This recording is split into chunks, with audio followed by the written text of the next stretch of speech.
Welcome back, everyone, to Road of No Mercy. It's David here again. How's your day going? To save time, let's jump straight into the main topic stories from the everyday lives of bikers. If you enjoy the video, please like, share, and subscribe to support us. Thank you. My daughter is dying. Please, I'm begging you.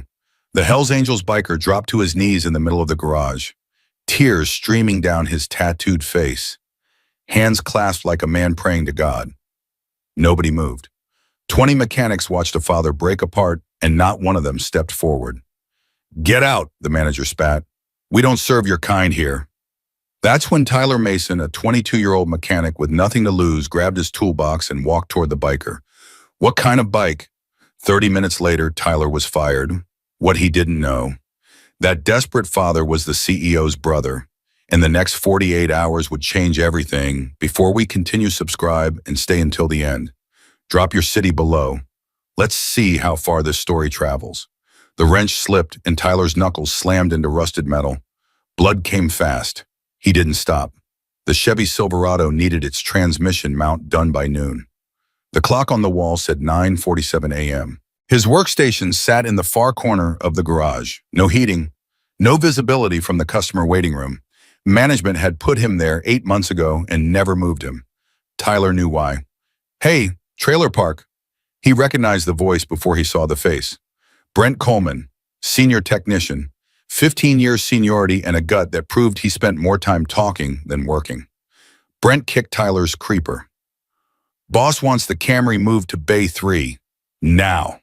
Tyler slid out from under the truck. "I'm on a deadline." "Did I stutter?" Brent crossed his arms. "Move the car, kid." "I'm not a kid, and Reynolds can ask me himself." Brent's eyes went cold. He stepped forward until his steel-toed boots almost touched Tyler's. "Say that again." Tyler stood up, slowly, all 6 feet of him. His blonde hair was soaked with sweat. His blue eyes didn't blink. "I said Reynolds can ask me himself." For 3 seconds, nobody breathed.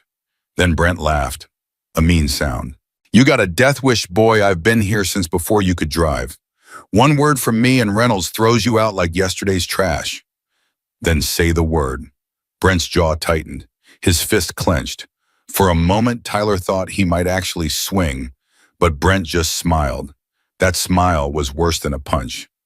"You'll learn," he said quietly. "They all learn." He walked away. Tyler grabbed the Camry keys and moved the damn car. "Yeah, I'm." 11 o'clock. Tyler had moved the Camry, finished the Silverado, and started on a Honda Accord that rattled like it was dying. His knuckles had stopped bleeding. His pride hadn't. "Coffee run," Derek Martinez waved a $20 bill from across the garage. Another senior tech. Another 15 years of seniority weaponized against anyone younger. "Get the usual. 2 sugars in mine, not 1, 2. Tyler didn't move.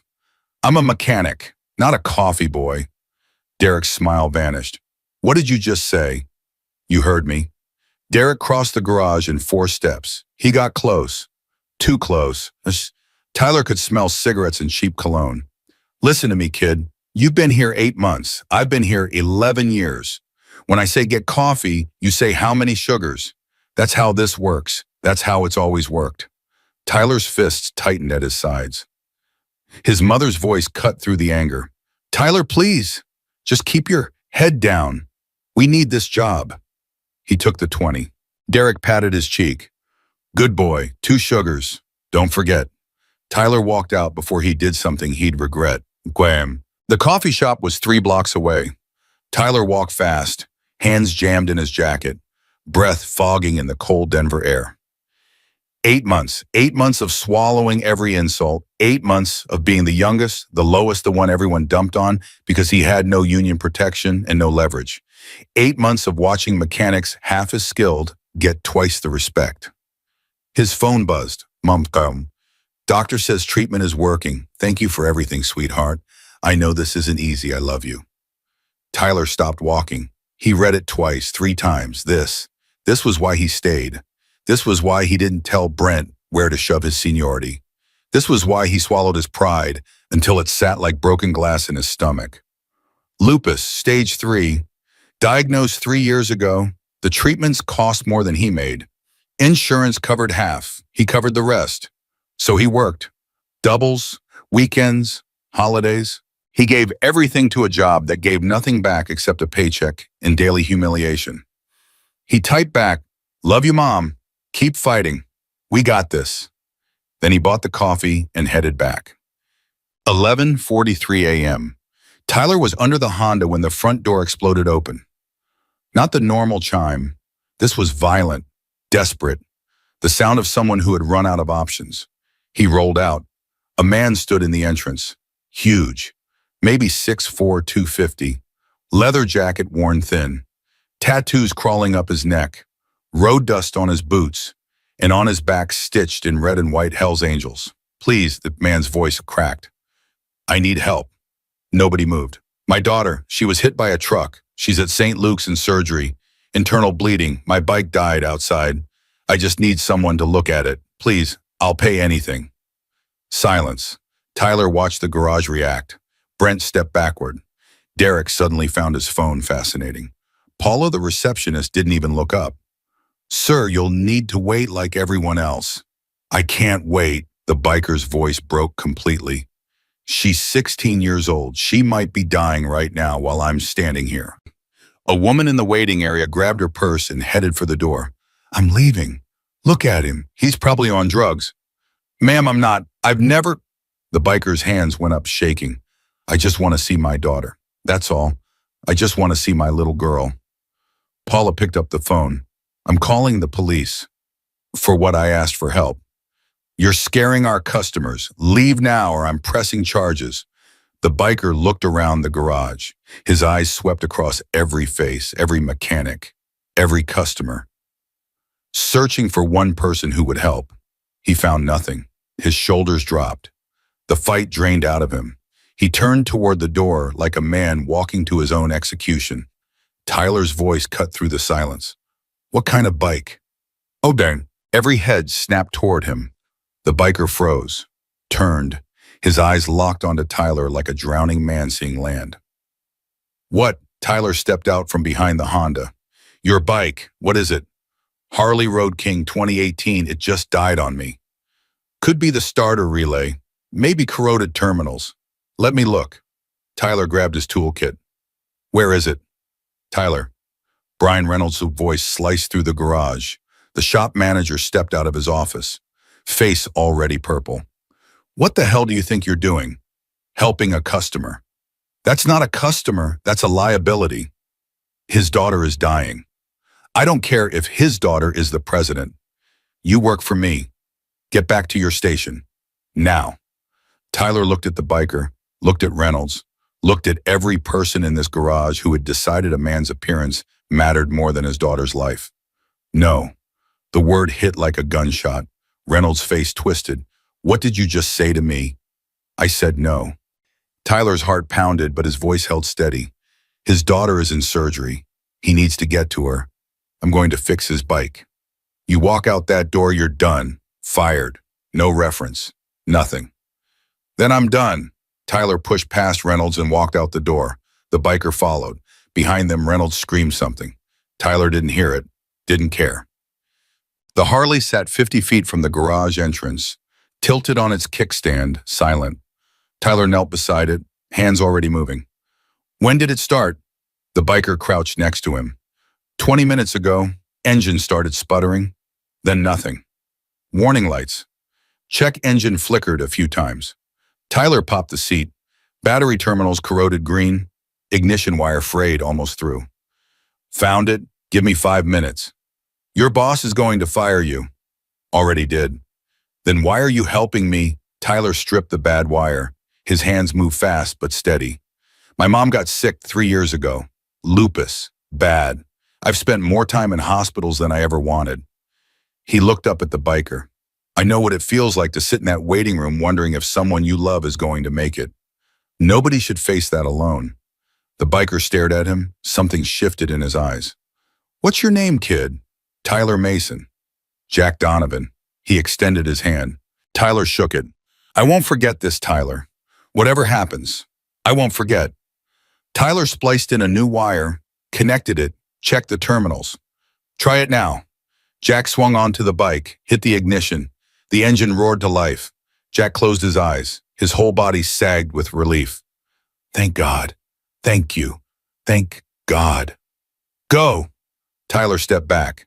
St. Luke's is 15 minutes if you take the highway. Don't push the engine too hard. That wire's temporary. Jack gripping Tyler's shoulder. His hand was massive. His eyes were wet. I will never forget what you did today. Never. Then he was gone. The Harley screamed down the street and disappeared around the corner. Tyler watched until he couldn't hear the engine anymore. Then he turned back toward the garage. Reynolds was waiting at the door. His face had gone past purple into something pale and dangerous. The calm before violence. Tyler Mason.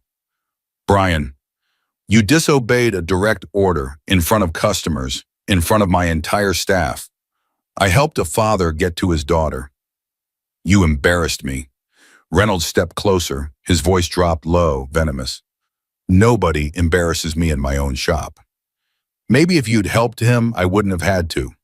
Reynolds' eye twitched. You think you're special. You think being good with your hands means the rules don't apply to you. I think some things are more important than rules. Nothing is more important than the chain of command. Nothing. Reynolds jabbed a finger at Tyler's chest. You're fired. Pack your crap. I want you gone in 10 minutes. Tyler didn't flinch. And I'll make sure nobody in this city hires you. I know every shop manager in Denver. By tomorrow, you'll be unemployable. That's a promise. Around them, the garage had gone silent. Every mechanic watching, every customer pressed against the glass. Tyler picked up his toolkit. Anything else? Reynolds smiled. An ugly thing. Yeah, learn from this. In the real world, heroes don't exist. They're just idiots who haven't figured out how the game works yet. Tyler looked at him for a long moment. You know what I learned today, Brian? What? That I'd rather be broke and unemployed than turn into you. He walked to his locker, grabbed his jacket, the photo of his mom, his personal tools, shoved everything into his bag. The whispers started immediately. Can you believe he did that? Threw away his job for some biker. Always knew something was wrong with him. Tyler zipped his bag, walked toward the exit. Brent stepped into his path, smirking. Not so tough now, are you, trailer park? Tyler stopped. Looked at Brent, looked at Derek, looked at all of them. You know what the difference is between me and everyone in this garage? Brent snorted. Enlighten us. When a father needed help reaching his dying daughter, I helped him. Every single one of you turned your back. Tyler shouldered his bag. So yeah, I'm not tough. I'm just decent. And apparently that's a rare thing around here. He pushed past Brent and walked out the door. The cold hit him immediately. Denver in November, 40 degrees and dropping. Tyler zipped his jacket and started walking. No job, no reference, no idea how he was going to pay rent. No idea how he was going to explain this to his mom. He walked for an hour, through downtown, past the skyscrapers, through the park where homeless guys huddled on benches, past the hospital where he'd spent so many nights in the waiting room, praying, bargaining with God, promising anything if his mom would just get better. He sat down on a bench across from St. Luke's. He didn't know why he'd come here. Maybe to see if Jack's Harley was in the parking lot. Maybe to prove to himself that his sacrifice meant something. His phone buzzed. Text from a former coworker named Jonas. They already gave your station to someone else. Reynolds is telling everyone you're unstable. I'm sorry, man. Tyler turned off his phone. He sat there until the sun started going down. Until his hands went numb. Until the city lights flickered on like stars that had given up on the sky and fallen to earth. He should feel angry, should feel cheated, should feel sorry for himself. But all he felt was peace. Somewhere in that hospital, a father was with his daughter. Maybe she was out of surgery by now. Maybe she was awake. Maybe Jack was holding her hand, telling her everything was going to be okay. That was because of Tyler. One small act, one moment of choosing right over easy. Maybe it wouldn't pay his bills. Maybe it wouldn't fix his life. Maybe Reynolds would follow through on his threat and make sure Tyler never worked in Denver again. But he'd done the right thing, and no one could take that from him. Tyler got home around 8. His apartment was a 5th floor walk-up in a building that should have been condemned years ago. Peeling paint, broken elevator, radiator that worked when it felt like it. He climbed the stairs slowly. Every step felt heavier than the last. How was he going to tell his mom? She was already fighting so hard. The treatments exhausted her. The bills terrified her. She tried to hide it, but Tyler saw. He saw the stack of unopened envelopes on the kitchen counter. He saw the way she counted every dollar. He saw the guilt in her eyes every time he gave her money that should have gone toward his own future. She would blame herself. She would say it was her fault. She would try to apologize for being sick. Tyler couldn't let that happen. He reached his floor, walked down the hallway, reached his door, stopped. There was a note taped to the door, his name written in black marker, handwriting he didn't recognize. He pulled it off. Come to the shop, now. CEO. Tyler stared at it. Read it again. CEO, the CEO of what? The garage chain. He'd never met the man, never even seen him except once from across the room during a company inspection. The CEO owned 15 locations across Colorado. He wore suits that cost more than Tyler made in a month. He didn't talk to mechanics. And he definitely didn't leave handwritten notes on apartment doors in Harlem. Tyler's gut tightened. This could be a trap. Reynolds setting him up for something worse than firing.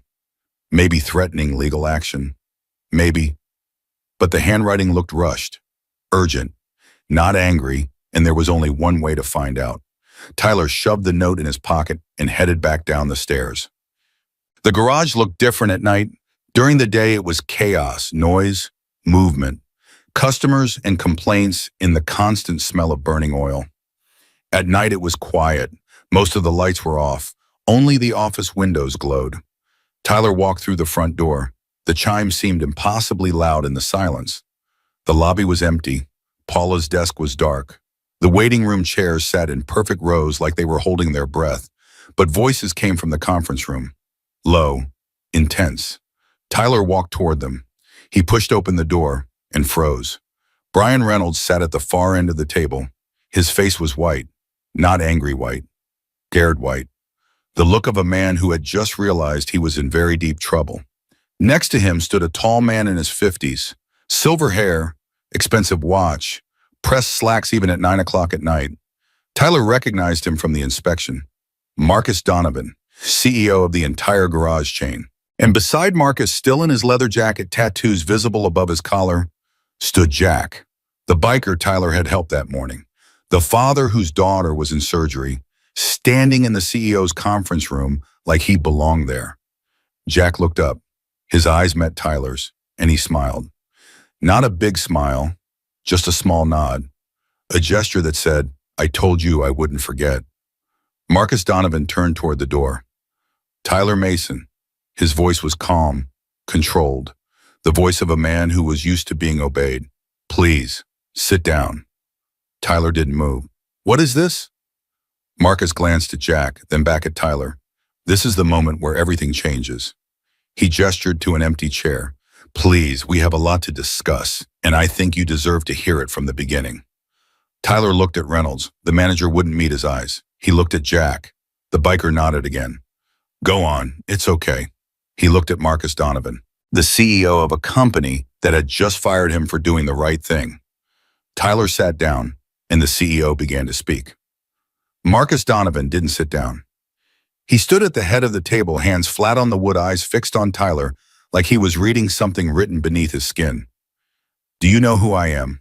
Tyler nodded slowly. You're the CEO, Marcus Donovan.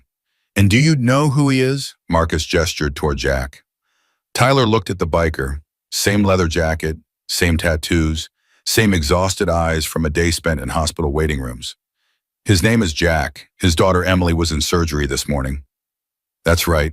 Marcus's voice softened. His daughter Emily, my niece. The words hung in the air. Tyler's brain stuttered. Your niece, Jack, is my brother. Marcus walked around the table closer to Tyler. We built this company together 23 years ago, before the suits, before the corporate offices. Before any of this existed, Jack and I were fixing cars out of a 2-bay garage in Aurora with a second-hand lift and a prayer. Tyler looked at Jack. The biker met his gaze without blinking. You're the CEO's brother. Jack shrugged. I don't advertise it. But you, Tyler struggled to process. You came into the shop like any other customer. Nobody knew who you were. That's the point. Jack leaned forward. I don't use Marcus' name. I don't ask for special treatment. When my daughter got hurt this morning, I didn't call my brother. I didn't pull strings.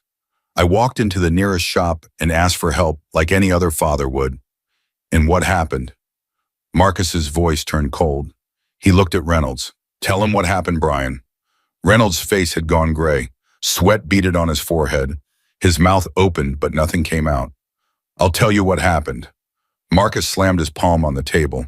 Reynolds flinched like he'd been shot. My brother walked into one of my shops.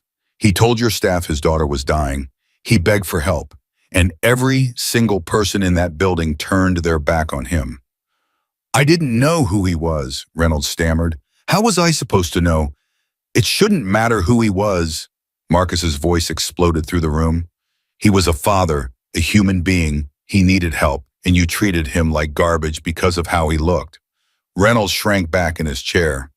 He was wearing a Hell's Angels jacket. The customers were uncomfortable. You had to think about what liability optics, public relations. Marcus laughed, a bitter sound. Let me tell you something about liability, Brian. My niece almost died today.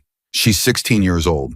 She was riding her bicycle to school when a truck ran a red light going 45 miles an hour. The impact threw her 30 feet. She had internal bleeding, a collapsed lung, and a fractured skull. Tyler's stomach dropped. The doctors gave her a 40% chance of survival.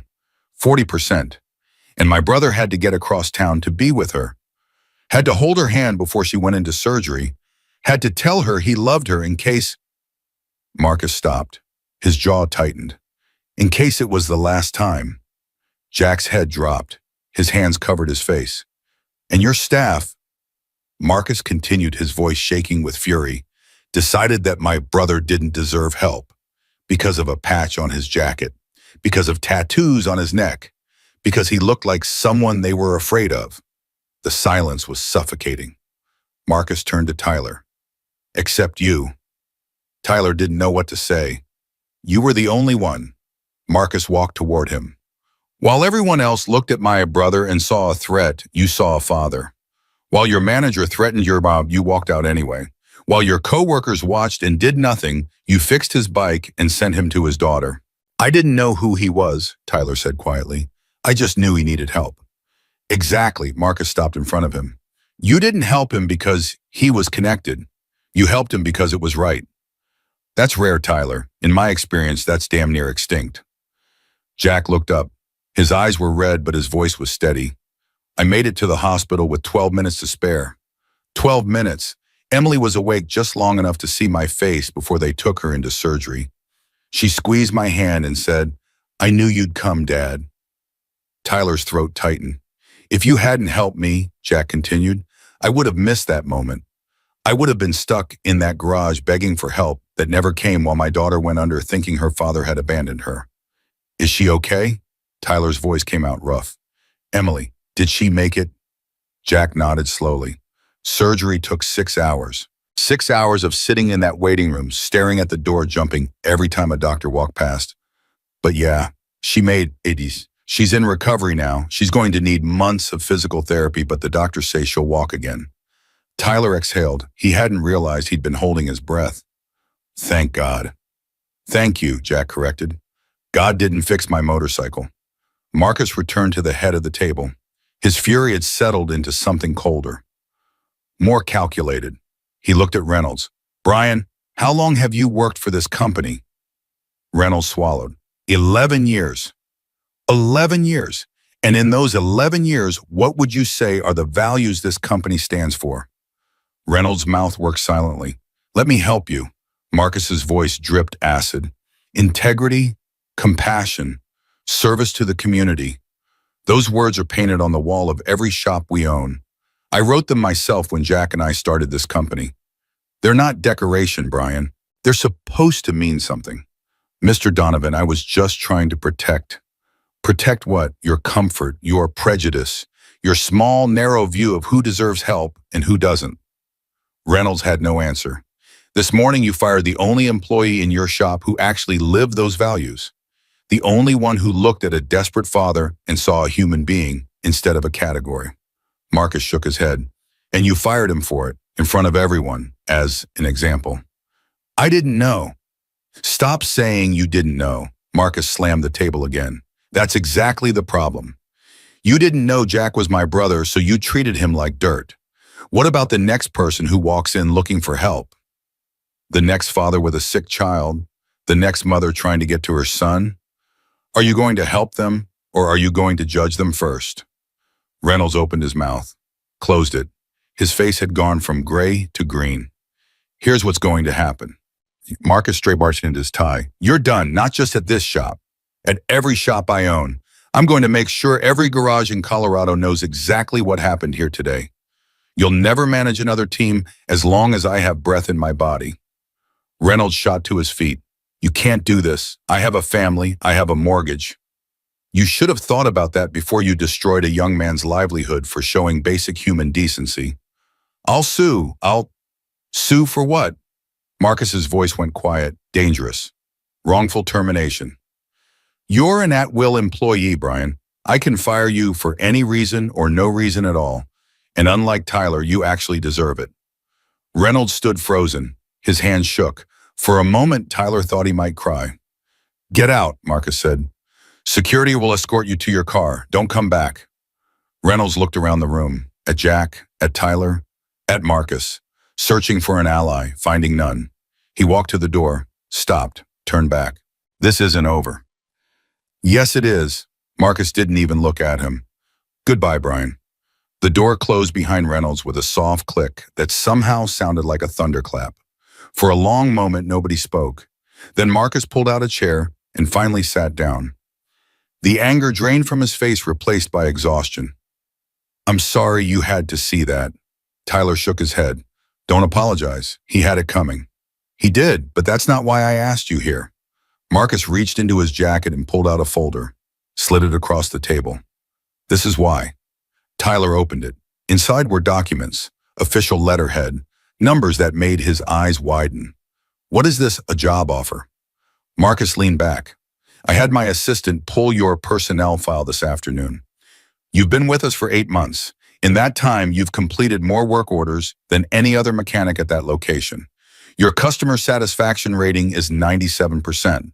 You've never had a single complaint filed against you. I just do my job. No, you do your job better than people with 3 times your experience. And you do it while being treated like garbage by everyone around you. Marcus tapped the folder. That document is an offer for lead technician at our downtown location. It's the flagship shop. Best equipment, best clientele, best pay. Tyler stared at the numbers. The salary was almost double what he'd been making. Lead technician, I'm 22 years old. So age doesn't mean anything if you have the skill to back it up. And clearly you do. But I don't have, Tyler stopped. Tried again. I don't have any management experience. I've never led a team. You led one today. Jack spoke up. When everyone else in that garage was too scared or too lazy to help, you stepped up. That's leadership, kid. Everything else can be taught. Tyler looked at the documents again. Health insurance, retirement matching, paid vacation, things he'd never had, things he'd never imagined having. Why me? Marcus frowned. What do you mean? I mean, you could hire anyone. You could promote someone with more experience, someone with connections, someone who fits the corporate image. Tyler gestured at his grease-stained clothes. I'm a kid from nothing who works on cars because it's all I know how to do. Why would you bet on me? Marcus was quiet for a moment. Then he looked at Jack. Tell him why we started this company. Jack shifted in his chair.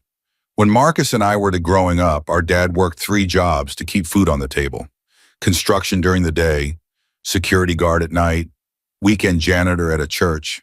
He never complained, never asked for help, just worked himself to the bone for his family. Jack's voice thickened. One winter, his truck broke down. Old Ford pickup, older than both of us. He needed it for work. Without the truck, he couldn't get to the construction site. Without the construction job, we'd lose the house. Tyler listened in silence. He went to every mechanic in the neighborhood, every single one. They took one look at him, dirty clothes, calloused hands, thick accent, and they either turned him away or quoted prices they knew he couldn't afford. They saw a poor immigrant and decided he wasn't worth their time. Jack looked at the table. He walked home in the snow that night, 5 miles, got pneumonia, spent 3 weeks in the hospital. We almost lost him. Marcus picked up the story. After he recovered, Jack and I made a promise. We said one day we'd open our own garage, and we'd never treat anyone the way those mechanics treated our father. That was 23 years ago, Jack said. Marcus built the business. I provided the muscle in the early days. We grew, we expanded. We hired more people, we opened more shops. And somewhere along the way, we lost sight of why we started, Marcus finished. We got so focused on growth and profit and market share that we forgot what matters. We forgot about the single mom whose car breaks down on the way to pick up her kids. We forgot about the elderly man who can't afford the dealer prices. We forgot about the scared father whose daughter is dying. Marcus looked at Tyler. This morning you reminded us. Tyler didn't know what to say. His throat was too tight. Take the job, Tyler, not because we're grateful, although we are. Take it because you're exactly the kind of person this company needs. The kind of person who does the right thing even when it costs everything. Tyler looked at the folder, at Marcus, at Jack.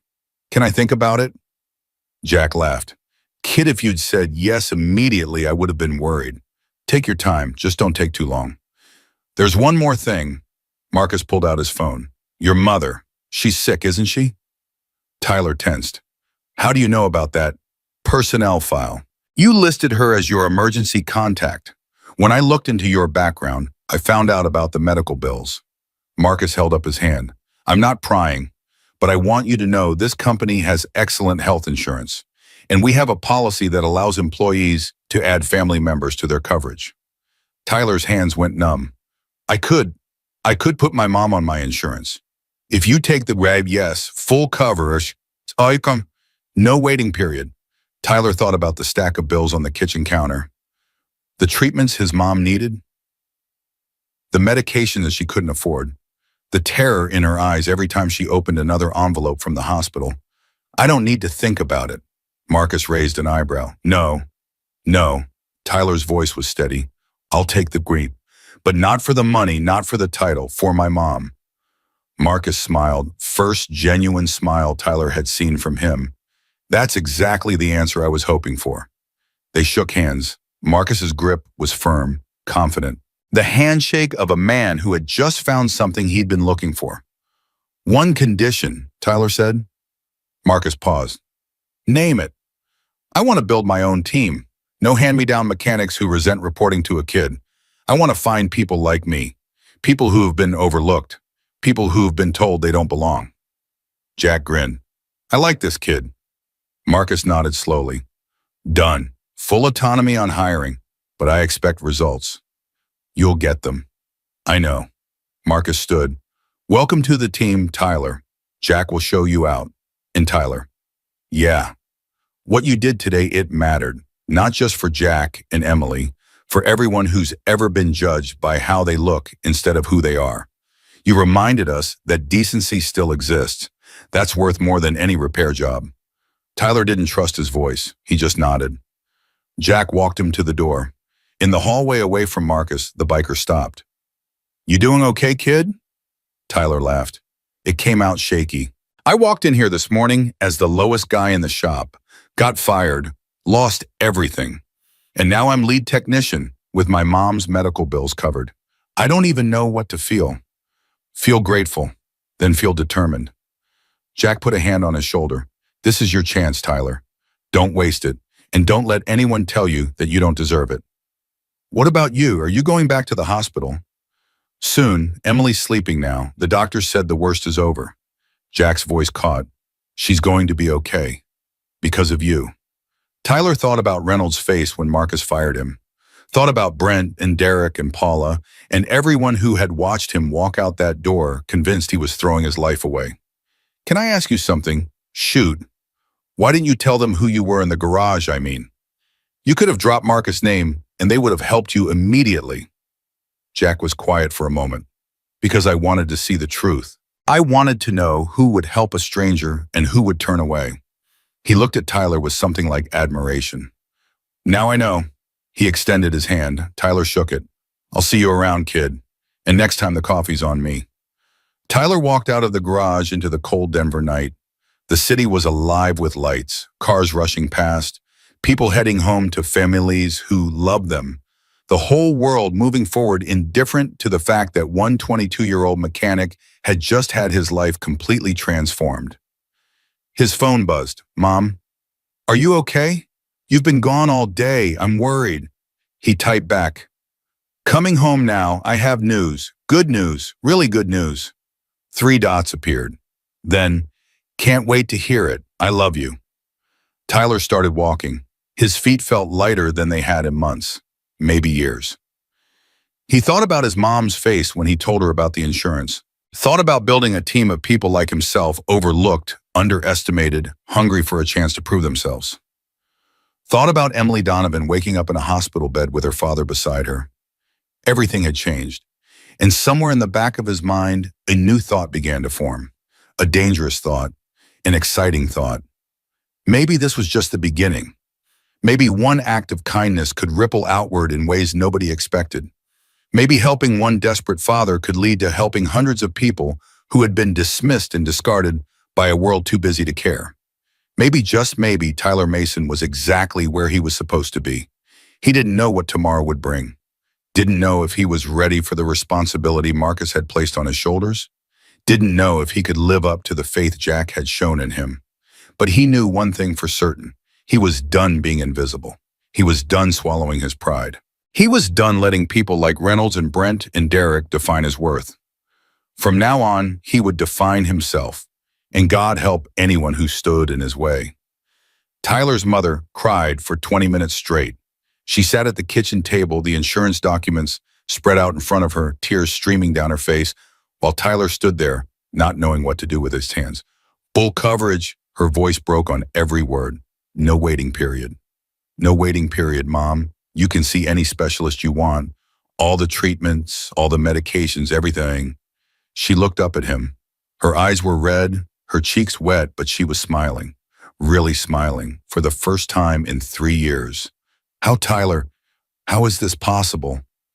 He sat down across from her, took her hands. They felt so small, so fragile. When had his mother become so fragile? I helped someone yesterday, a father whose daughter was hurt. I didn't know who he was. I just knew he needed help. And they gave you a promotion for that. The father turned out to be the CEO's brother. Tyler laughed. It still sounded unreal when he said it out loud. His daughter is 16. She was in a bad accident. He needed to get to the hospital and his motorcycle broke down. Everyone in the shop refused to help him because of how he looked. His mother squeezed his hands. But you helped him. I got fired for it. My manager told me if I walked out that door, I was done. I walked out anyway. Oh, Tyler. Fresh tears spilled down her cheeks. You risked everything. It was the right thing to do. She was quiet for a moment. Then she pulled him into a hug so tight it hurt. I raised a good man, she whispered into his shoulder. Your father would be so proud. Tyler closed his eyes. His father had died when Tyler was 12. Heart attack. No warning. One day he was there, the next he was gone. Tyler barely remembered his face anymore, but he remembered his voice. Remembered the last thing his father ever told him. Take care of your mother, son. She's stronger than she looks, but she's going to need you. 10 years later, Tyler was finally keeping that promise. I start Monday, he said. Lead technician at the downtown location. I get to build my own team. His mother pulled back, wiped her eyes. Lead technician, you're 22 years old. That's what I said. The CEO told me age doesn't matter if you have the skill. He's right. She cupped his face in her hands, the same hands that had bandaged his scrapes when he was a kid, the same hands that had held him when his father died. You've always been special, Tyler. I knew it from the day you were born. You just needed someone else to see it. Tyler didn't trust himself to speak. He just nodded. Now, his mother stood up suddenly businesslike. Have you eaten? You look thin. Sit down. I'm making dinner. Mom, you should be resting. I've been resting for 3 years. Tonight I'm cooking for my son. She was already moving toward the refrigerator. Tell me everything. Start from the beginning. Don't leave anything out. So Tyler told her the whole story, Brent and Derek and the coffee runs, Reynolds and his threats, Jack walking into the garage like a desperate ghost, the ride to the hospital, the firing, the note on the door, Marcus Donovan in the job offer. By the time he finished, his mother had made pasta with garlic bread and they were both on their second glass of wine. This Jack, she said thoughtfully, the biker, he sounds like a good man. He is. You should see him with his daughter, the way his voice changes when he talks about her. And the CEO, Marcus. Tyler thought about it. Hard to read. He's corporate, suits and spreadsheets. But there's something real underneath. When he talked about his father, about why he started the company, I believed him. His mother nodded slowly. Be careful, Tyler. What do you mean? I mean, this is a big opportunity. The biggest you've ever had, but opportunities come with expectations. These men, Marcus and Jack, they've given you something valuable. At some point, they're going to want something in return. They just want me to do my job. Maybe. She sipped her wine. Or maybe they see something in you that they want to use. I'm not saying they're bad people. I'm saying be careful. Protect yourself. Don't let gratitude blind you to reality. Tyler wanted to argue. Wanted to say Marcus and Jack weren't like that. But his mother had lived longer than him. Seen more. Survived more. I'll be careful, he promised. Good. She smiled. Now finish your pasta. You have a big week ahead. The first day at the downtown location was chaos. Tyler arrived at 7 a.m. sharp. The garage was 3 times the size of his old shop. Brand new equipment, climate control, a waiting room that looked more like a hotel lobby than an auto shop, and 23 mechanics who all stopped talking the moment he walked in. He felt their eyes, measuring him, judging him, some curious, some hostile, most skeptical. A woman in her 30s approached first. Short dark hair, arms crossed, expression that said she'd already decided not to like him. You're the new lead tech, Tyler Mason. I'm Sandra. I've been here 6 years. I was next in line for that promotion. Tyler met her gaze. I'm sorry, I didn't know that. Of course you didn't. You just waltzed in with the CEO's blessing and took a job you didn't earn. The garage had gone silent, everyone watching. Tyler could feel the anger rising in his chest, the old instinct to fight back, to defend himself. But he thought about his mother's words. Be careful. You're right, he said. Sandra blinked. What? You're right. I didn't earn this job the traditional way. I've been a mechanic for 4 years. You've been here 6. On paper, you should be standing where I'm standing. Sandra's arms slowly uncrossed. She hadn't expected agreement. But I'm here now, Tyler continued. And I can either spend the next 6 months trying to prove I deserve this, or I can just do the work and let the results speak for themselves. I'd rather do the second. Pretty words. Not words, promise. Tyler looked around the garage, at all the faces watching. I know what you're all thinking. Kid got lucky. Kid has connections. Kid doesn't know what he's doing. Maybe you're right about some of that, but here's what I know for sure. He pointed at the row of vehicles waiting for service.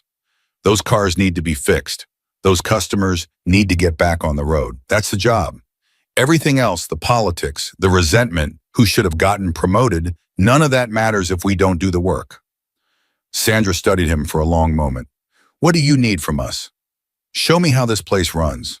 Tell me what works and what doesn't. I'm not here to change everything overnight. I'm here to learn and to help. And if we don't want your help, Tyler shrugged, then I'll figure it out on my own. But it'll take longer and we'll all suffer for it. Your choice. Sandra looked at the other mechanics. Something passed between them. Some unspoken communication Tyler couldn't read. Finally, she nodded. Bay 3 needs a transmission rebuild. Customer's been waiting 3 days. You any good with transmissions? I'm good with everything. Prove it. Tyler grabbed his tools and got to work. The transmission rebuild took 4 hours. Tyler worked in silence, aware of eyes on him the entire time. Sandra stopped by twice. Once to watch, once to hand him a part he needed before he asked for it. By noon, the job was done. Customer happy. Sandra impressed despite herself. Not bad, she admitted. Where did you learn to rebuild a 6 LED? YouTube videos and a lot of broken cars. Meh, she almost smiled. Self-taught? Mostly. My dad was a mechanic before he died. He taught me the basics. Everything else I picked up on my own. How old were you when he died? 12, Dawn. Sandra was quiet for a moment. My mom died when I was 15. Cancer. Tyler nodded. He didn't offer condolences, didn't say sorry for your loss. People who'd lost parents young didn't need empty words. They just needed acknowledgement. It changes you, he said. Yeah, it does. Something shifted between them. Not friendship yet, but the beginning of respect. Come on. Sandra grabbed a rag and tossed it at him. Lunch is in 20. I'll introduce you to the rest of the crew. Most of them aren't as hostile as they seemed this morning. And the ones who are, give them time. They'll come around or they won't. Either way, you've got a job to do. Tyler followed her toward the break room. For the first time since walking through the door, he felt like maybe, just maybe, this could work. Week 1 passed in a blur. Tyler worked harder than he'd ever worked in his life. First one in, last one out. He learned every station, every system, every quirk of the equipment. He memorized customer names. He studied the senior mechanics' techniques and asked questions until they got tired of answering. By Friday, he'd earned grudging respect from most of the team. Not all. There were still holdouts. A mechanic named Frank, who'd been there 15 years and refused to speak to him. A parts manager named Dave, who accidentally delayed Tyler's orders twice. But progress was progress. Friday afternoon, Marcus Donovan walked through the door. The entire garage snapped to attention. Tyler had never seen 23 people straighten their posture simultaneously. Tyler, Marcus gestured toward the office. A word. Tyler wiped his hands and followed. The office door closed behind them. Marcus didn't sit. How's the first week? Challenging, but good. I've been getting reports. Sandra says you're competent. That's high praise from her. She's been helpful. She's been testing you. There's a difference. Marcus pulled out his phone, scrolled through something. I also heard about the transmission rebuild. 4 hours for a job that usually takes 6. Customer left a 5-star review specifically mentioning you. Tyler shrugged. Just doing my job. Don't be modest. It doesn't suit you. Marcus put the phone away. I have another reason for stopping by. Jack wants to see you. Is everything okay, Emily? Emily's fine. Better than fine. She started physical therapy yesterday. The doctors are optimistic. Marcus paused. Jack wants to thank you properly. He's invited you to dinner tomorrow night, at his place. Tyler hesitated. Dinner at a Hells Angels member's house. I know what you're thinking. Marcus almost smiled. Jack's not what you expect. His home isn't some biker compound. He lives in Lakewood with Emily. Normal house, normal neighborhood. He just happens to ride with a club that has a certain reputation. I wasn't judging. Yes, you were. It's okay. Everyone does. That's exactly what Jack wants to talk to you about. Marcus headed for the door. Tomorrow, 6 o'clock. I'll text you the address. Don't be late. He was gone before Tyler could respond. Jack's house was exactly as Marcus described. Normal, suburban, the kind of place where families had barbecues and kids rode bicycles down the sidewalk.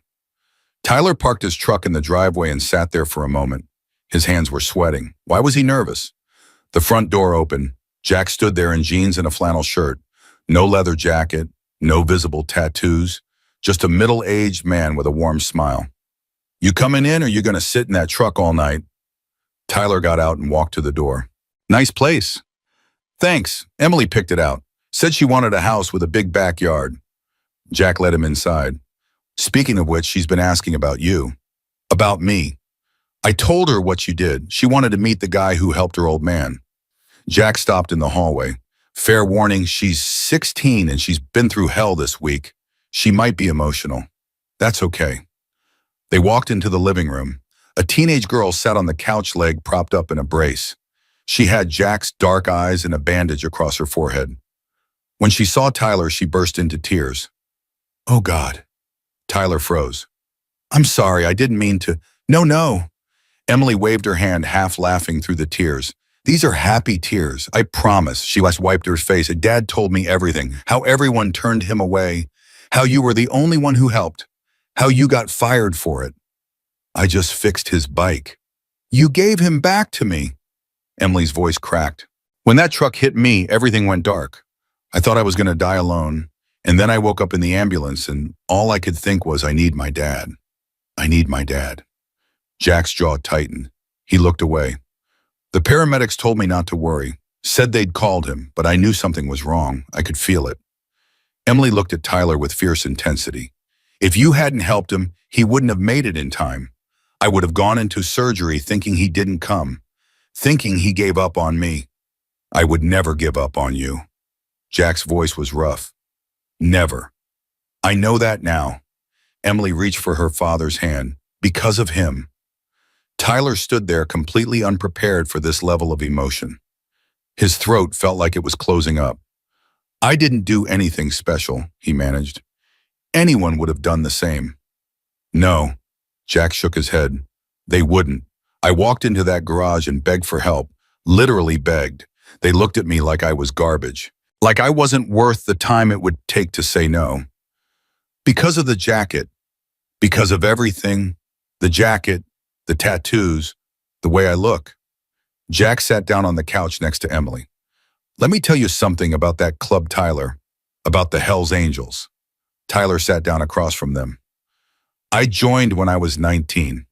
Stupid kid looking for a family.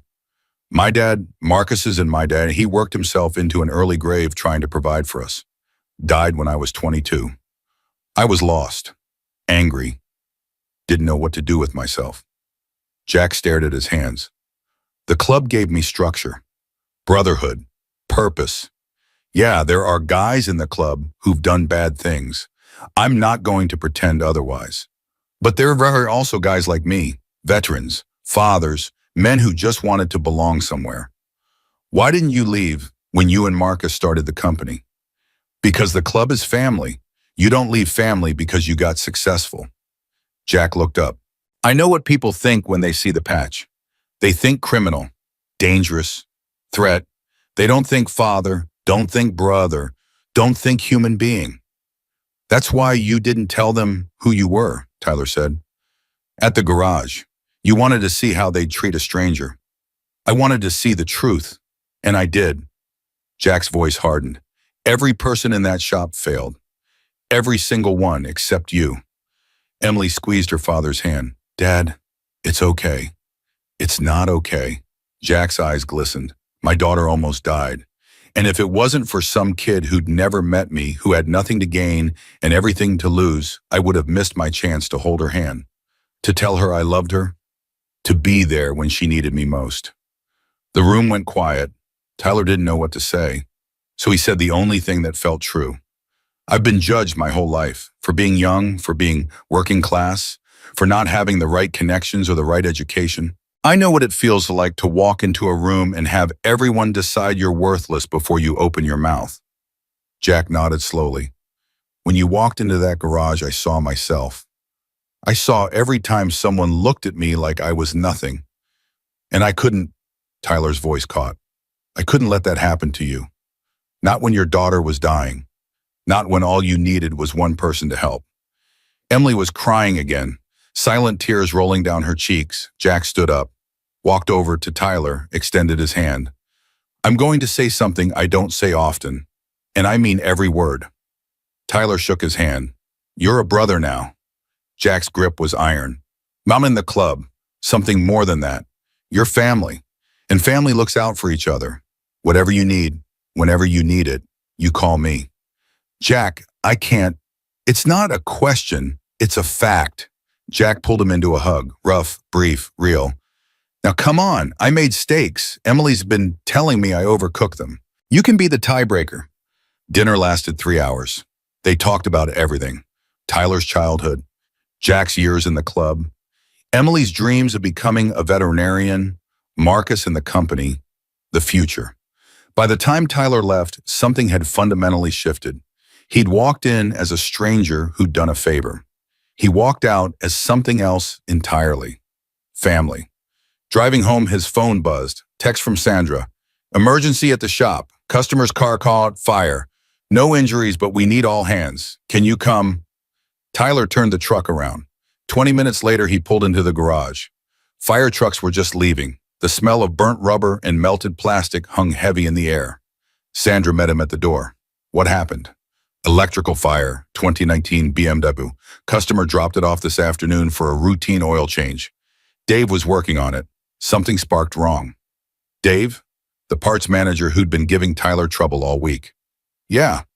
Sandra's face was grim. And here's the thing, the car shouldn't have caught fire.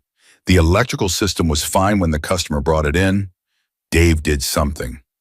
Did something like what? Like sabotage. Sandra pulled him toward the ruined vehicle. Look at this. She pointed at the engine bay. Tyler crouched down. It took him about 10 seconds to see what she was showing him. The battery cables were wrong. Exactly. Reversed. Positive to negative. That's not a mistake, Tyler. That's intentional. Tyler stood up slowly. Why would Dave sabotage a customer's car? Not just any customer. Sandra handed him a clipboard. The customer intake form. Look at the name. Tyler looked. His blood went cold. The customer's name was Marcus Donovan. The CEO's personal car, Sandra said quietly. Dave just tried to burn it, and I think I know why. Why? Sandra looked around to make sure no one else was listening. Because Dave used to work at your old shop. He was friends with Brian Reynolds, and this morning I overheard him on the phone saying someone needed to teach the new kid a lesson. Tyler's hands clenched into fists. He wanted me to get blamed for this. That's my guess. Sandra met his eyes. Heller, this isn't just workplace drama anymore. This is criminal. This is arson. Tyler pulled out his phone. What are you doing? Calling Marcus. Are you sure that's a good idea? It's almost midnight. Maybe we should wait. His car was just set on fire by one of my employees. He needs to know now. Tyler hit the call button, and so did the police. The phone rang twice. Marcus answered on the third ring. Tyler, what's wrong? We have a problem. Tyler looked at the ruined BMW still smoking in the bay. A big one.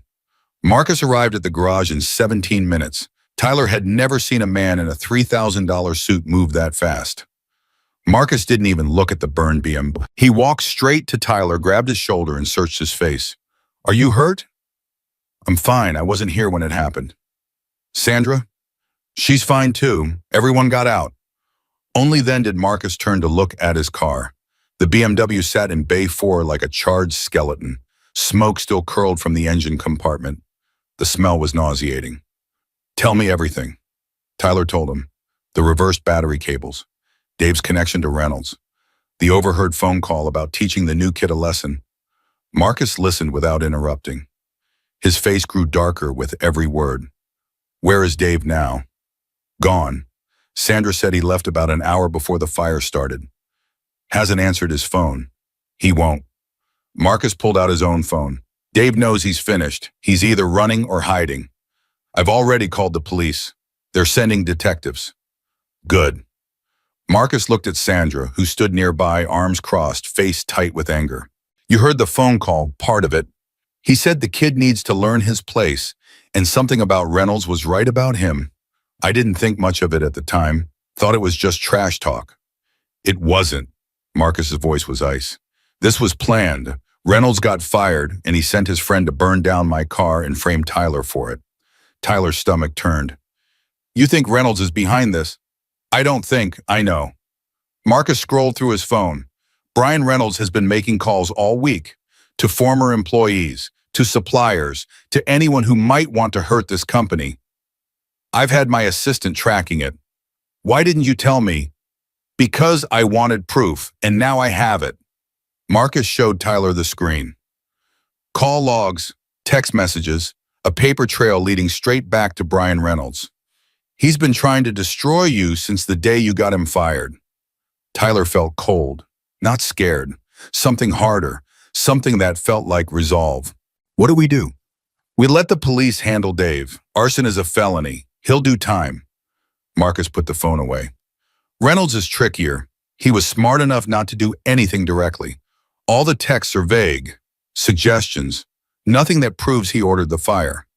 So he gets away with it. No, Marcus's eyes went flat. Nobody gets away with attacking my family. The word hit Tyler like a punch. Family. Jack called me after you left his house tonight, Marcus continued. He told me what he said to you. That you're family now. I agree with him. Tyler didn't know how to respond, which means when someone comes after you, they're coming after me, and I protect what's mine. The police arrived 20 minutes later, 2 detectives in plain clothes. They took statements from Tyler, Sandra, and every employee who'd been present. They photographed the BMW, collected evidence, promised to track down Dave. By 3 a.m., the garage was empty except for Tyler and Marcus. Go home, Marcus said. Get some sleep. There's nothing more you can do tonight. I can't sleep after this. Try anyway. Tomorrow's going to be long. Marcus looked at the burned car one more time. I'm going to make some calls. Reynolds thinks he can hide behind plausible deniability. He's about to learn otherwise. What are you going to do? Marcus smiled. It wasn't a nice smile. Whatever it takes. Tyler didn't sleep. He lay in bed staring at the ceiling while his mind raced through every possibility. Dave on the run, Reynolds pulling strings from the shadows. The smell of burning plastic still stuck in his nostrils. At 6 a.m., he gave up and made coffee. His mother was already awake, sitting at the kitchen table with a worried expression. I heard you come in last night. What happened? Tyler told her. The fire, Dave, Reynolds' revenge. Her face went pale. Tyler, this is dangerous. These aren't just workplace rivals. These are people willing to commit crimes to hurt you. I know. Maybe you should quit. Find another job, somewhere safer. I can't do that, Mom. Why not? Tyler set down his coffee. Because if I run now, Reynolds wins. Dave wins. Every person who ever told me I didn't deserve success wins. I'm tired of running. I'm tired of being afraid. His mother reached across the table and took his hand. I understand. I do. But promise me you'll be careful. Promise me you won't take unnecessary risks. I promise. She didn't look convinced. But she let it go. Tyler arrived at the garage at 7 a.m. The burned BMW had been towed overnight. The bay was still blackened, but a cleaning crew was already scrubbing the floor. Sandra met him at the door. You look terrible. Didn't sleep. Me neither. She handed him a coffee. We've got problems. More problems? The story leaked. Someone called the local news. They're running a segment at noon about the fire. Arson at local auto shop. Is your car safe? Tyler groaned. Who leaked it? My guess Reynolds. He wants to make sure this damages the company's reputation even if he can't frame you directly. Smart. Evil. But yeah, smart too. Sandra lowered her voice. There's something else. Some of the guys are talking. Frank especially. He's saying you brought this on us. That none of this would have happened if Marcus hadn't hired some kid with no experience. Tyler's jaw tightened. Let them talk. Tyler. I said let them talk. He turned to face her. I can't control what people say. I can only control what I do. So I'm going to do my job. I'm going to fix cars. I'm going to act like nothing's wrong. And eventually the truth will come out. Sandra studied him for a moment. Then she nodded. Okay, but if anyone gives you trouble, tell me. I've got your back. Thanks, Sandra. Don't thank me yet. We've still got to survive the news cycle. The news segment aired at noon. Tyler watched it on his phone in the break room. It was worse than he expected. The reporter stood outside the garage, microphone in hand, talking about dangerous working conditions and possible internal sabotage. They interviewed anonymous sources who hinted at tensions between management and employees. They showed footage of the burned BMW being loaded onto a tow truck. They never mentioned Dave by name, never mentioned Reynolds, never mentioned Tyler. But the implication was clear. Something was wrong at this garage. Something management was trying to hide. By 1 p.m., 3 customers had called to cancel their appointments. By 3 p.m., the number was 11. By 5 p.m., Tyler was sitting in Marcus' office with the door closed. This is a hit job, Marcus said. He was pacing. Tyler had never seen him pace before. Reynolds fed them exactly enough information to make us look bad without exposing himself. Can we respond? Do our own interviews? We could, but right now we don't have proof. We go public with accusations Reynolds sues for defamation. We lose both ways. So we just let him win? No.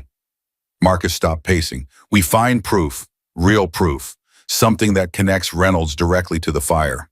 How? Marcus looked at him. I have an idea, but you're not going to all like it. Tell me anyway. Dave has a wife, Sarah. They've been married 12 years. She works as a receptionist at a dental office in Aurora. Tyler frowned. What does his wife have to do with anything? Sarah doesn't know where Dave is, but she knows him. She knows his secrets.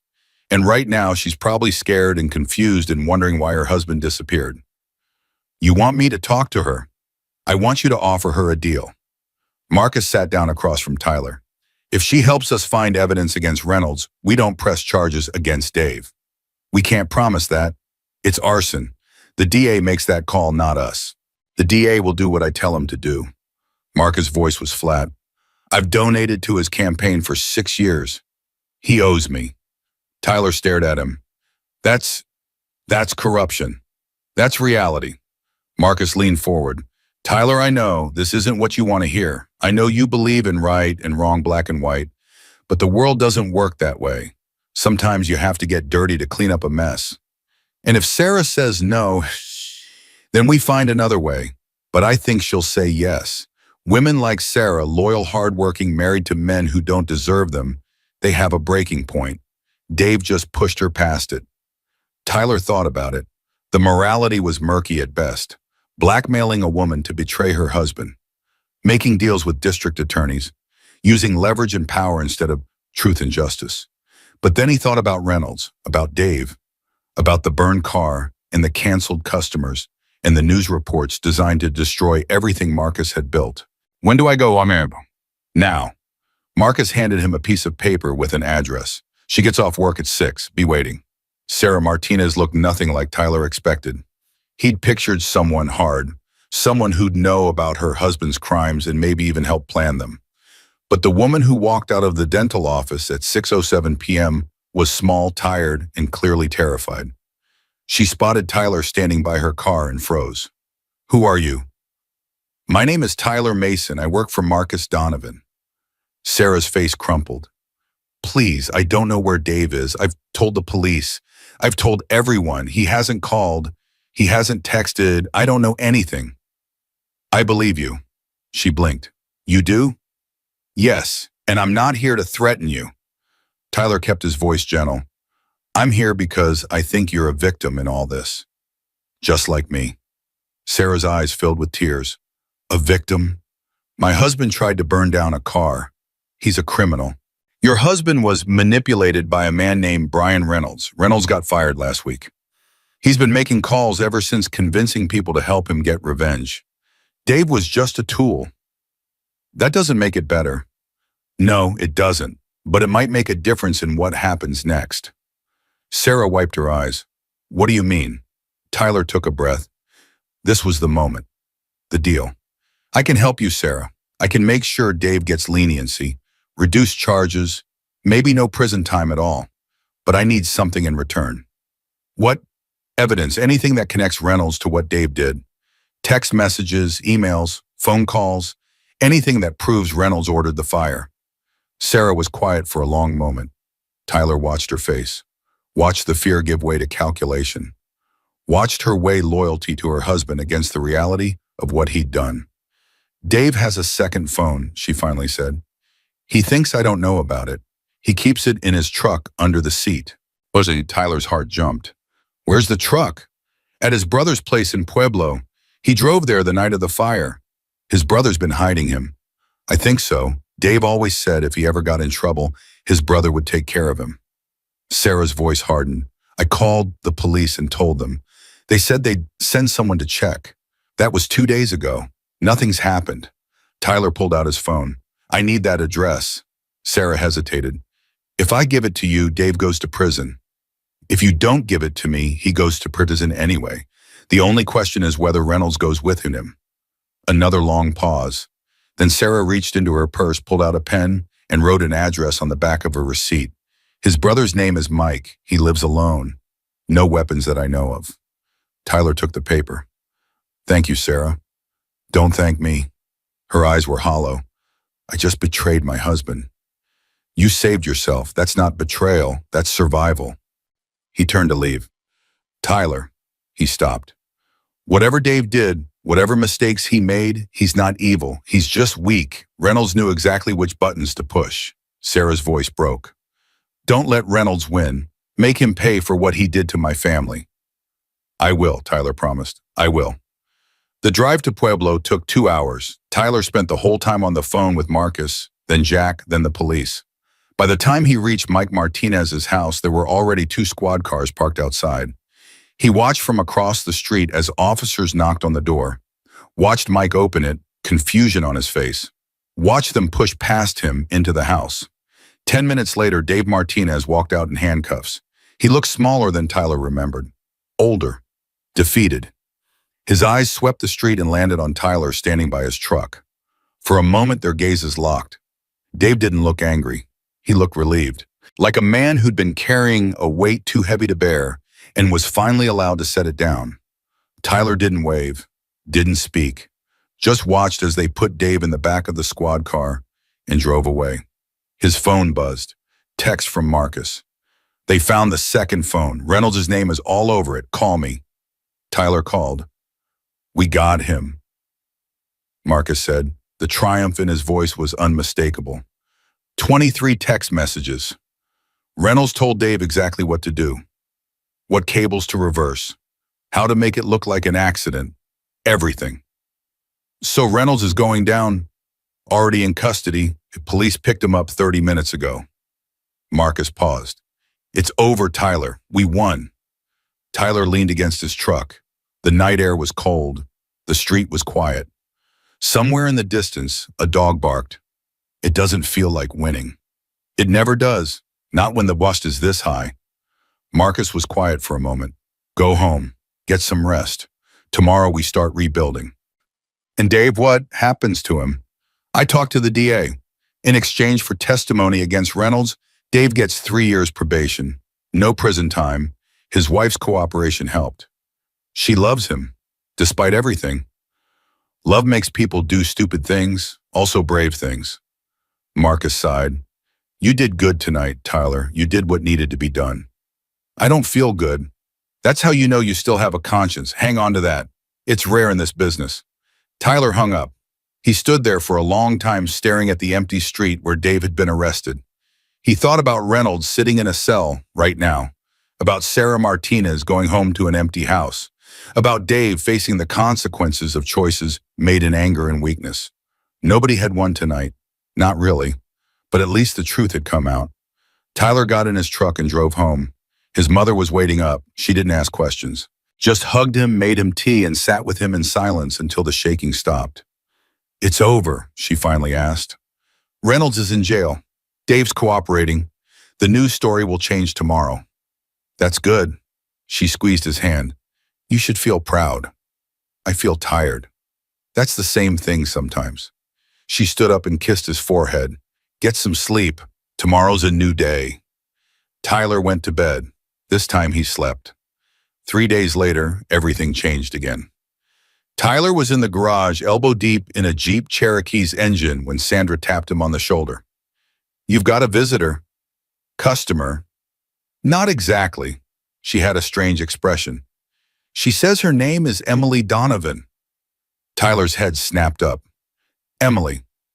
He wiped his hands and walked to the lobby. Emily stood near the entrance, no longer in a wheelchair, but leaning on a cane. Her father stood beside her, leather jacket back on expression, unreadable. Emily. Tyler crossed to her. What are you doing here? Should you even be walking? Probably not, she grinned. But I had to come. I heard what happened. The fire, everything. The fire, Reynolds, Dave. Dad told me all of it. Emily took a step closer. Her eyes were bright with emotion. You could have walked away. After everything we already owed you, you could have said it wasn't your problem. But you didn't. You fought for this company like it was your own. It is my own. Marcus gave me a chance. I wasn't going to let Reynolds take that away. See, that's the thing. Emily glanced at her father. Dad told me what you said at dinner, about being judged your whole life, about seeing yourself in him. Tyler nodded slowly. Well, I see myself in you. Emily's voice wavered. I'm 16 years old. I almost died. And when I woke up in that hospital, I thought my life was over. I thought I'd never walk again, never go back to school, never have a normal future. Jack put a hand on her shoulder. She covered it with her own, but kept talking. But then Dad told me about you, about this young guy who had nothing but still gave everything to help a stranger. And I thought if he can do that, maybe I can too. Maybe I can fight back. Maybe I can be strong. Tyler's throat was too tight to speak. I started physical therapy because of you. Emily smiled through tears. I walked her for the first time yesterday, 14 steps. The doctors said it was impossible this soon, but I told them I had someone to thank. She let go of her father and took 3 steps toward Tyler. Unassisted, shaky but determined. Then she hugged him. Thank you, she whispered, for everything, for giving me my deed, for giving me hope, for showing me what courage looks like. Tyler hugged her back, gently, afraid to hurt her. You're the brave one, Emily, not me. Then we're both brave. She pulled back and wiped her eyes. And you're stuck with us now. Dad already told you your family. That means Sunday dinners, holiday gatherings, the whole thing. Jack stepped forward. His eyes were suspiciously bright. She's right. His voice was gruff. You're not getting rid of us, kid, so you might as well get used to it. Tyler looked at Jack, at Emily, at this strange, broken, beautiful family that had somehow become his own. I think I can handle that. Jack grinned. Good, now get back to work. Those cars aren't going to fix themselves. Tyler laughed. For the first time in days, it felt genuine. He watched Jack help Emily back to the car, watched her turn and wave before getting in, watched them drive away. Then he went back to the Jeep Cherokee. Sandra was waiting by his station. You okay? Yeah, Tyler picked up his wrench. I'm better than okay. Good, because we've got 17 cars to get through today, and Frank called in sick, again. Tyler smiled. Then let's get to work. He dove back into the engine, hands moving, mind clear, heart full. For the first time in his life, Tyler Mason knew exactly where he belonged. 6 months changed everything. Tyler stood in the center of his garage now, not just a station he worked at, and watched his team move like a well-oiled machine. Sandra coordinating the front desk. 3 new mechanics he'd personally hired working their bays. The smell of coffee mixing with motor oil, the sound of impact wrenches, and quiet conversation. This was his. Tyler, Sandra's voice cut through the noise. Phone call, Marcus Donovan. He grabbed the receiver. Marcus? What's up? Come to the main office, now. The line went dead. Tyler frowned. Marcus never called without explanation. 6 months of working together had taught him that much. When Marcus wanted something, he said exactly what it was, unless something was wrong. Tyler handed the keys to Sandra. I'll be back in an hour, maybe less. Everything okay? I don't know. He drove downtown with his gut twisting. The last time Marcus had summoned him without explanation, it was the night of the fire, the night everything almost fell apart. Please, he thought, not again. Marcus's office was on the 12th floor of a glass tower that overlooked the Denver skyline.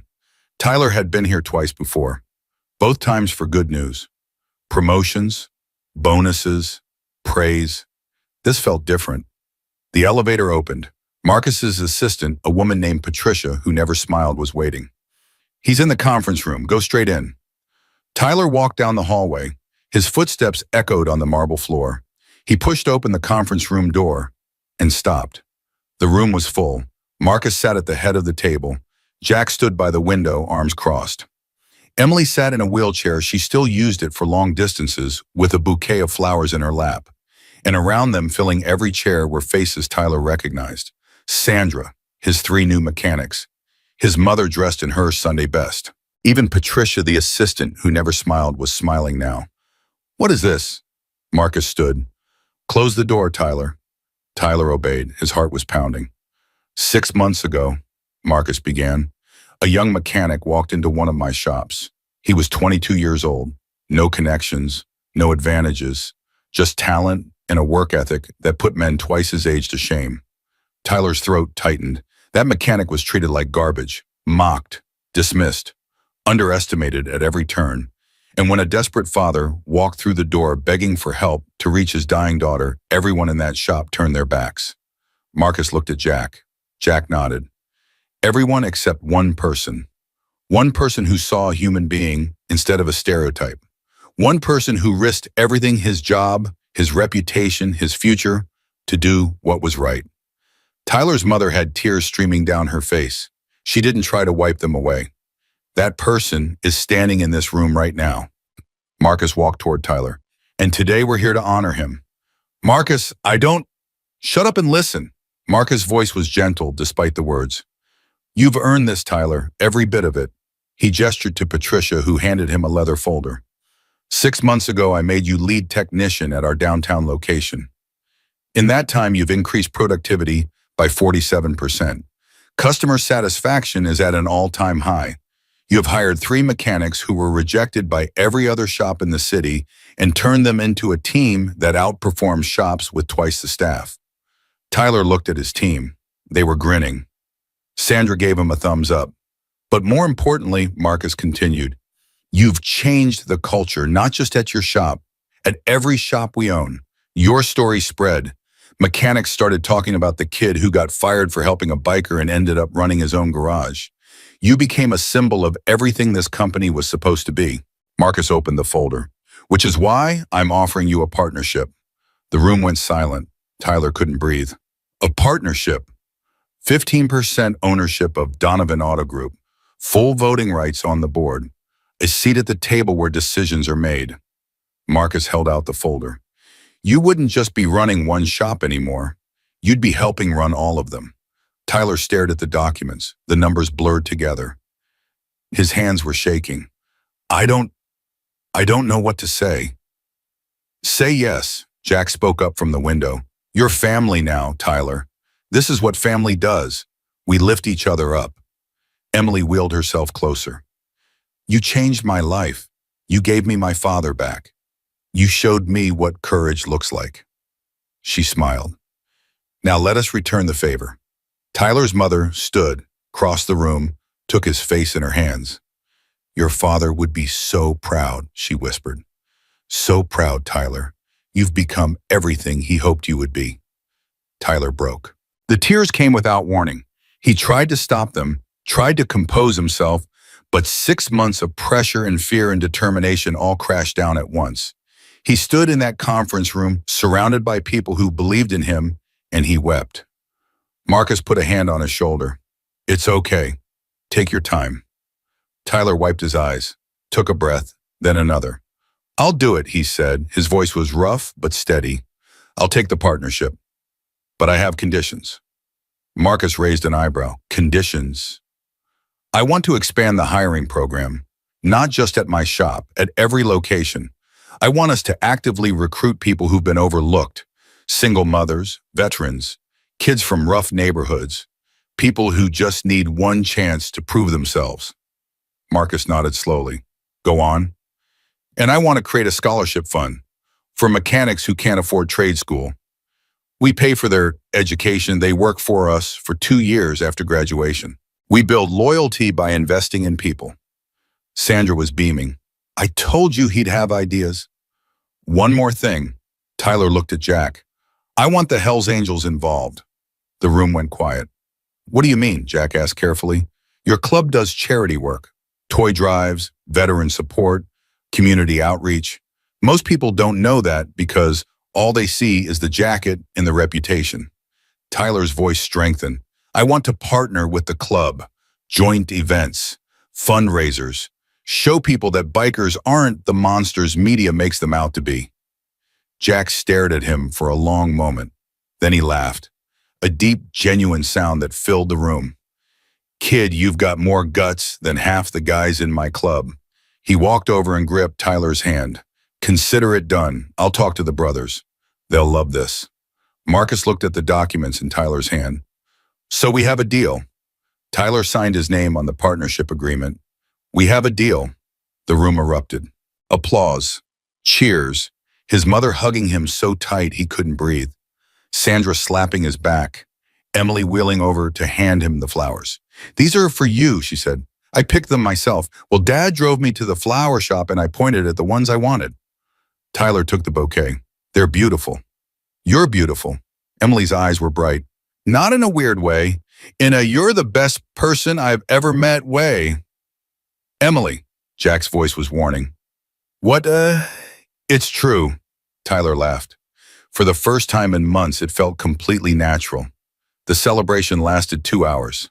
There was champagne. Tyler had never drunk champagne before, and cake that Patricia had apparently baked herself. There were speeches and toasts and embarrassing stories from Sandra about Tyler's first week at the downtown shop. But eventually the crowd thinned. Marcus had meetings. Sandra had to get back to the garage. Tyler's mother needed to rest. By late afternoon, only Tyler, Jack, and Emily remained. They sat in Marcus' empty conference room. The city spread out below them, the sunset painting, everything gold. "Hell of a day," Jack said. "Hell of a year," Tyler corrected. "It's only been 6 months." "Feels longer." Emily had fallen asleep in her wheelchair, exhausted from the excitement. Jack looked at her with an expression that made Tyler's chest ache. "She walked across the stage at her school last week," Jack said quietly. "First time since the accident. Her physical therapist cried. Her teachers cried. Half the students cried." "That's amazing." "You know what she told me after?" Jack's voice thickened. "She said I did it for Tyler, so he'd know his sacrifice meant something." Tyler didn't trust himself to speak. "6 months ago, I was a desperate father about to lose everything. My daughter was dying, my bike was dead. The whole world had turned its back on me." Jack looked at Tyler. "And then some kid I'd never met decided I was worth helping. Anyone would have done the same." "No," Jack's voice was firm. "They wouldn't. We both know that. I was in that garage, Tyler. I saw their faces. I heard what they said. Nobody would have helped me. Nobody except you." He reached into his jacket and pulled out a small box. "I've been carrying this around for 2 months waiting for the right moment." He handed it to Tyler. "Open it." Tyler opened the box. Inside was a ring, silver, simple, with a Hell's Angels emblem engraved on the face. "That's not a club ring," Jack said quickly. "You don't have to join. You don't have to do anything. It's just a symbol, a reminder that you're family, that wherever you go, whatever happens, you've got brothers who will ride to hell and back for you." Tyler's hands were shaking as he put on the ring. "Jack, I don't know how to." "Don't." Jack held up a hand. "Don't thank me. Don't make a speech. Just wear it. And know that it means something." Tyler looked at the ring on his finger, the weight of it, the meaning of it. 6 months ago, he had been nobody, a kid from nothing with grease under his fingernails and a chip on his shoulder. Now he was a partner in a company, a son his mother could be proud of, a brother to a family he'd never expected, all because he'd stopped to help a stranger. "I should get Emily home," Jack said, standing. "She's got school tomorrow." "School already?" "Part-time. She's determined to graduate with her class," Jack smiled. "She's stubborn like her old man. She's brave like her father." Tyler helped Jack maneuver the wheelchair toward the elevator. "Tell her I said goodbye and that I'm proud of her. Tell her yourself. Sunday dinner, 6 o'clock. Don't be late." "I'll be there." The elevator doors closed. Tyler stood alone in the empty office. His phone buzzed. Text from his mother. "I'm so proud of you. Your father is smiling in heaven right now. I love you." Tyler typed back, "I love you too, Mom. I couldn't have done any of this without you." He took the elevator down, walked through the lobby, pushed through the glass doors into the evening air. Denver was alive around him. Cars honking, people walking, the sun setting behind the mountains in a blaze of orange and pink. Tyler stood on the sidewalk and breathed. 1 year ago, he'd been living paycheck to paycheck, afraid of his own shadow, convinced that the world was rigged against people like him. Now he was a partner, a leader, a man who had proven that kindness wasn't weakness, that helping others didn't mean sacrificing yourself, that doing the right thing even when it cost everything was never truly a loss. He thought about Reynolds still sitting in prison, his reputation destroyed, his future gone. He thought about Dave Martinez serving probation, trying to rebuild his marriage, learning that loyalty to the wrong people leads nowhere good. He thought about Brian Reynolds' smug face on the day he'd fired Tyler. In the real world, heroes don't exist. Tyler smiled. Maybe heroes didn't exist in Reynolds' world, but Reynolds' world was small and mean and empty. Tyler's world was bigger now. His phone buzzed again. Text from Sandra. When are you coming back? We've got a 2018 Mustang with a transmission problem, and none of these idiots know what they're doing. Tyler laughed and started walking toward his truck. Some things never changed, and that was okay, because the things that mattered, family, loyalty, courage, kindness, those were the things that lasted. Those were the things that built empires and changed lives and made the world a little bit better, one small act at a time. Tyler climbed into his truck, started the engine, pulled out into Denver traffic. He had a transmission to fix and a legacy to build. And for the first time in his 22 years on this earth, he knew exactly who he was and where he belonged. The ring on his finger caught the last light of the sunset. Tyler Mason smiled and drove toward tomorrow. 2 weeks later, Tyler got the call that changed everything one final time. He was under a Jeep Wrangler when Sandra's voice cut through the garage noise. Tyler, phone, it's urgent. He slid out, grabbed a rag, and picked up the receiver. Tyler Mason. Mr. Mason, this is Dr. Patricia Webb from Denver General Hospital. His blood turned to ice. Your mother collapsed this afternoon. She's in the ICU. You need to come immediately. Tyler dropped the phone. He didn't remember the drive, didn't remember parking, didn't remember running through the hospital corridors until a nurse grabbed his arm and pointed him toward room 417. His mother lay in the bed, pale as paper tubes running from her arms, monitors beeping in steady rhythm. Mom, his voice broke. Her eyes fluttered open. A weak smile crossed her face. Tyler, you came. Of course I came. He took her hand. It felt so small, so fragile. What happened? The doctor said you collapsed. The lupus. Her voice was barely a whisper. It's attacking my kidneys now. The new medications aren't working. Then we'll find other medications. We'll find specialists. Tyler. Her grip tightened with surprising strength. Stop. He stopped. I need you to listen to me. Her eyes were clear despite the weakness in her body. I've been fighting this disease for 3 years. I've watched it take everything from me, my job, my independence, my dignity. But it hasn't taken the thing that matters most. Mom, it hasn't taken you. Tears spilled down her cheeks. I got to see you become the man you were meant to be. I got to watch you find your place in the world. I got to hold those partnership papers in my hands and know that my son, my beautiful, brave son, was going to be okay. Tyler couldn't speak, couldn't breathe. Whatever happens next, his mother continued, I need you to know something. You were the best thing that ever happened to me. From the moment you were born, you were my whole world, and I am so, so proud of the person you've become. You're not dying, Tyler's voice cracked. You're not allowed to die. I just got the insurance. I just got the money. I can fix this. I can fix anything. His mother smiled through her tears. You can't fix everything, sweetheart. Some things aren't meant to be fixed. They're meant to be accepted. No, Tyler shook his head. No, I didn't come this far. I didn't work this hard. You're going to beat this. You're going to walk out of this hospital and watch me build that scholarship fund. You're going to see me change the world. I've already seen it. She reached up and touched his face. I see it every time I look at you. The door opened. A doctor walked in, face grim. Mr. Mason, I'm Dr. Webb. We spoke on the phone. Tyler stood. What are her options? Surgery, transplant, experimental treatments. I have money now. I have connections. Tell me what we need to do. Dr. Webb glanced at Tyler's mother, then back at Tyler. Mr. Mason, perhaps we should speak privately. Whatever you have to say, you can say in front of me. His mother's voice was firm despite its weakness. He's my son. He deserves the truth. Dr. Webb nodded slowly. The lupus has progressed more aggressively than we anticipated. Mrs. Mason's kidney function is at 18%. Without a transplant, we're looking at dialysis for the foreseeable future. Then get her a transplant. It's not that simple. The autoimmune complications make her a high-risk candidate. Most surgeons won't take the case. Find one who will. I'll pay whatever it costs. Mr. Mason, Find one. Dear Webb looked at Tyler for a long moment, then she nodded. I know a surgeon in Chicago, Dr. Ahmed Hassan. He specializes in high-risk transplant cases. I can make a call, but I can't promise anything. Make the call. The next 3 days were the longest of Tyler's life. He slept in the hospital chair, ate vending machine food, took calls from Marcus, from Jack, from Sandra, all offering help, all offering support, all offering to do whatever it took.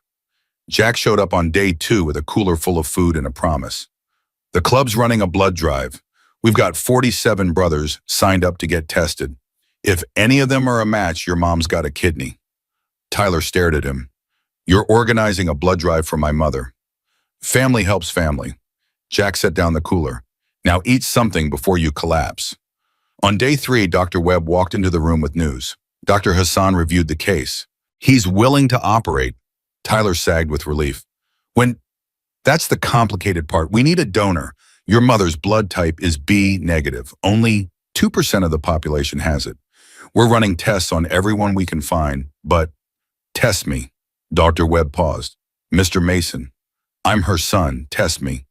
Living donor transplants are serious procedures. There are risks. I don't care about risks. Test me. The test took 4 hours. Tyler sat in the waiting room, leg bouncing, hands clasped, mind racing through every possibility. If he wasn't a match, what? Then keep waiting. Watch his mother deteriorate while the search continued. No, he had to be a match. The universe owed him that much. Dr. Webb appeared in the doorway. Her face was unreadable. Mr. Mason, tell me. You're a match. Perfect compatibility. Tyler's legs gave out. He sat down hard in the plastic chair, head in his hands, shoulders shaking. When can we do the surgery? Hassan is flying in tomorrow. We'll operate the day after. Both of us, same day. It's the safest approach. You'll be in surgery for about 3 hours. Your mother will be in for 6. Recovery takes several weeks. But if everything goes well, Dr. Webb allowed herself a small smile. She should make a full recovery. Tyler looked up. She's going to be okay. She's going to be okay. The surgery lasted 9 hours. Tyler remembered being wheeled into the operating room. Remembered the mask coming down over his face. Remembered counting backward from 10. Then nothing. He woke up in a hospital bed with Marcus Donovan sitting beside him. Welcome back. Tyler's mouth was dry. His side ached. But he was alive. My mom. Surgery was successful. She's in recovery. Doctors say the kidney is functioning perfectly. Tyler closed his eyes, let out a breath he felt like he'd been holding for 3 years. Thank God. Thank you. Marcus leaned forward. You gave your mother a piece of yourself, Tyler. Literally, that's not something many people would do. She's my mom. I'd give her all of me if she needed it. I know, Marcus paused. That's why I'm giving you something in return. Tyler frowned. What? I'm covering all the medical bills. Surgery, recovery, rehabilitation, everything. Consider it a bonus. Marcus, that's hundreds of thousands of dollars. You gave your mother a kidney. I can give you some money. Marcus stood. Don't argue, you'll lose. Tyler wanted to protest, but he was too tired, too relieved. Thank you. Thank me by getting better. The company needs his partner back. Marcus left. Tyler lay there staring at the ceiling, processing everything that had happened. 6 months ago, he'd been fired for helping a stranger. Now he was a partner in a company, a hero to his team, a son who had given his mother a second chance at life. And it had all started with one small act of kindness, one moment of choosing right over easy, one decision to help a desperate father reach his dying daughter. Tyler thought about all the people who had turned Jack away that day, the receptionist who wouldn't look at him, the customers who walked out, the manager who threatened and bullied and ultimately lost everything. They had been so afraid, so certain that helping a stranger was a risk not worth taking. They had been wrong, because kindness wasn't risky. It was the safest investment in the world. It paid dividends that couldn't be measured in dollars. It built relationships that couldn't be broken. It created ripples that spread outward forever, touching lives in ways nobody could predict. Tyler Mason had learned that lesson the hard way, and he would spend the rest of his life teaching it to others. 3 weeks later, Tyler's mother came home. He was waiting on the front steps when Jack's truck pulled into the driveway. Emily sat in the back seat holding a balloon bouquet. Sandra had organized a welcome home party. The whole team was there. Tyler's mother stepped out of the truck slowly, carefully. She looked thin, pale, but alive. So beautifully, impossibly alive. Tyler. She saw the crowd, the balloons, the banner that said, "Welcome home." "What is all this?" "This is family, Mom." Tyler walked down the steps and took her hands. "This is what you helped me build." She started crying. So did Emily. So did Sandra, though she'd deny it later. Even Jack wiped his eyes, though he blamed it on allergies. They went inside. There was food and laughter and stories. Tyler watched his mother, surrounded by people who loved her, people she'd never met before. Her son decided to help a stranger. This was his legacy, not the partnership, not the money, not the title or the recognition. These people, this family forged from nothing but courage and kindness. Late that night, after everyone had left, Tyler sat on the porch with his mother. The stars were out. The air was cool. Denver hummed in the distance. "Tyler." "Yeah, Mom. Thank you." She leaned her head on his shoulder. "For everything, for fighting, for believing, for giving me a piece of yourself. You gave me everything first." Tyler put his arm around her. "I'm just returning the favor." They sat there in comfortable silence, mother and son survivors of a journey neither had expected. And Tyler knew with absolute certainty that whatever came next, whatever challenges, whatever triumphs, whatever storms lay ahead, he was ready. Because he had learned the most important lesson life could teach. That kindness was never wasted. That courage was always rewarded. That helping others wasn't sacrifice, it was investment in a future brighter than anything you could build alone. Tyler Mason had started with nothing. Now he had everything. And it all began with 4 simple words to a desperate stranger. "What kind of bike?" In a world that often rewards cruelty, Tyler Mason chose compassion. He didn't just fix a motorcycle that day. He fixed a family, he fixed himself. And he proved that doing what's right, even when it costs everything, is the only investment that truly pays. Because kindness isn't weakness. Kindness is the strongest force on earth. And one small act can change the entire world.